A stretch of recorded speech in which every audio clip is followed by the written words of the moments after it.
भी बाजार में सट्टेबाजी रोकने के लिए कदम उठाएगा। सीएनबीसी आवाज के सवाल के जवाब में सेबी चेयरपर्सन ने कहा कि झूठे डिस्क्लोजर और पंप एंड डंप पर कार्रवाई होगी।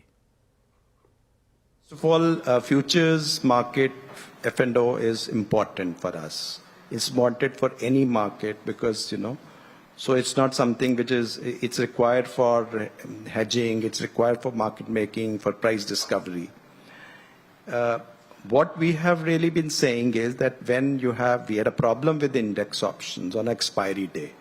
I think that was a huge problem because it was coming on a single day and with this thing. And then we also had this issue of, how do we really measure our exposure, where I think certain, nuanced position is required.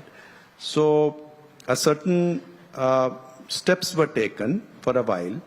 And then we have also put out a paper, and on which we have received some 800 suggestions, and we are fully engaged with various things. And incidentally, there is a detailed discussion with market participants and the relevant people in SEBI while drafting that paper as well. So I would like to ask Mr. Anant Narayan to further elaborate on that.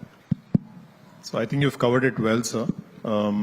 Just to reiterate, derivatives are important. Speculation is important for market depth, for price discovery, for hedging, etc.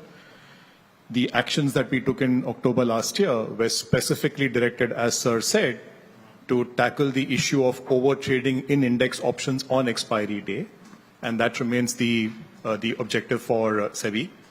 Now, in respect of this point about expiry days across exchanges, etc., without going into too much details, I'll just reiterate the objective of SEBI. What we said is we will allow each exchange to have one expiry, a weekly expiry, right? And right now we have 2 days of the week, which we think is comfortable. That is a regulatory intent. Second regulatory intent is derivatives are important, they are extremely important, but they exist for a purpose, for supporting capital formation. So without having a robust cash market, having a derivative market does not make sense. So that's again a very clear regulatory intent. Now, in terms of what are we doing with the ongoing issues, we will take it up with the relevant parties and do what is required in a consultative manner, in a manner which makes sense to everybody.